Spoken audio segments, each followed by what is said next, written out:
ജീവനോട് രക്ഷപ്പെട്ടത് ഒരേ ഒരാൾ മാത്രം.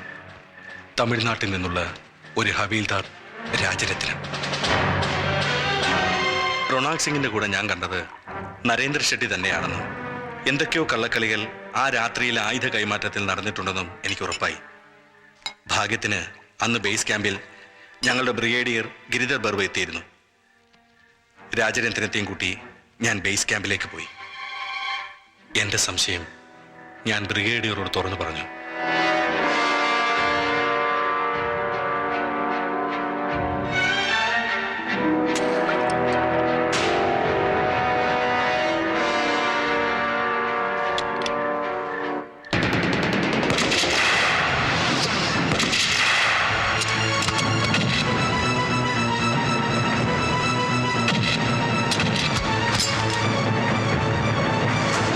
പട്ടാളത്തിന്റെയും പോലീസിന്റെയും കണ്ണുകൾ ഒരേ സമയം വെട്ടിച്ച് കാശ്മീർ മുതൽ കേരളം വരെ ഒരു ഭാരത പര്യടനം.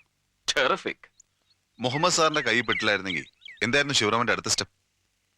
മുഹമ്മദ് സാറിന്റെ കൈ പെട്ടതല്ല സുഹൃത്തെ, കീഴടങ്ങാൻ തന്നെ വന്നതാണ്. പൗലോസ് അച്ഛനാണ് എന്നെ ഇങ്ങോട്ട് അയച്ചത്. പൗലോസ് അച്ഛൻ? അച്ഛൻ എങ്ങനെ അറിയാം? റാന്നിയിൽ എന്റെ സ്വദേശത്ത് അച്ഛൻ പണ്ടൊരു പോളിടെക്നിക്കിന്റെ പ്രിൻസിപ്പൽ ആയിരുന്നു. പക്ഷെ ഞാൻ നാട്ടിലെത്തിയത് റോയി അലക്സിനെ കാണാനായിരുന്നു. ആ കൊല്ലപ്പെട്ട ജേർണലിസ്റ്റ്? അതെ, അവൻ എന്റെ ക്ലാസ്മേറ്റ് ആയിരുന്നു. ഒരു മീഡിയ കവറേജിലൂടെ ഇന്ത്യൻ സൈന്യത്തിലെ ആയുധ ലോബിയെ തുറന്നു കാട്ടാതെ രക്ഷപ്പെടാനാവില്ലെന്ന് എനിക്ക് തോന്നി. തേടി നടന്നവനെ കണ്ടെത്തിയെങ്കിലും എന്റെ കഥ പറയാൻ കഴിഞ്ഞില്ല. ഈ കഴിഞ്ഞ സെപ്റ്റംബർ 18 ഈവനിങ് അന്നാണ് ഞങ്ങൾ കണ്ടുപിരിഞ്ഞത്.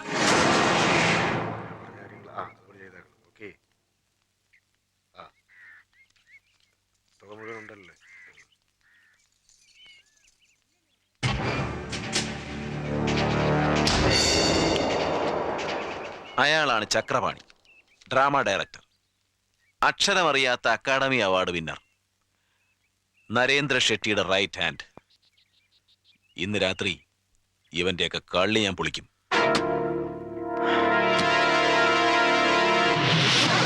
Okay Shivaram, you go and take rest.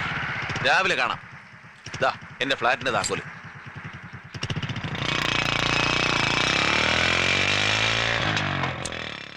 അവൻ പിന്നെ മടങ്ങി വന്നില്ല. പിന്നീടാണ് ഞാൻ പൗലോസ് അച്ഛൻ്റെ അടുത്ത് എത്തിയത്.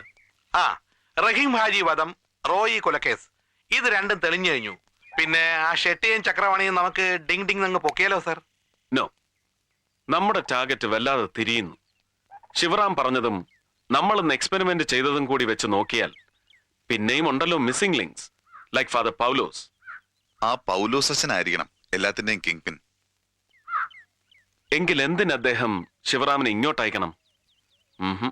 ഒരുപക്ഷെ കഥ അറിയാതെ ആട്ടം കാണുകയാവണം. ഒരു മുൻപരിചയവുമില്ല. ലേത്ത് ചുമ്മാ പണിയില്ലാതെ കിടന്ന് തുരുമ്പെടുക്കുന്നത് കണ്ടപ്പോ ഞാൻ മലയാളം കൂടാതെ തമിഴ് പത്രത്തിൽ ഒരു ക്ലാസിഫൈഡ് അഡ്വർടൈസ്മെന്റ് കൊടുത്തു. പീസ് വർക്കിന് ആർഡർ അന്വേഷിച്ചു.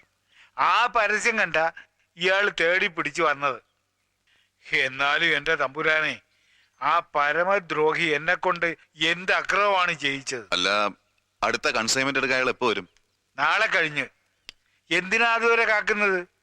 അവന്റെ അഡ്രസ് ഇവിടെ ഉണ്ടല്ലോ, ഇന്ന് തന്നെ അറസ്റ്റ് ചെയ്യണം കള്ളനെ. ബുദ്ധിമുട്ടാവു വച്ചു.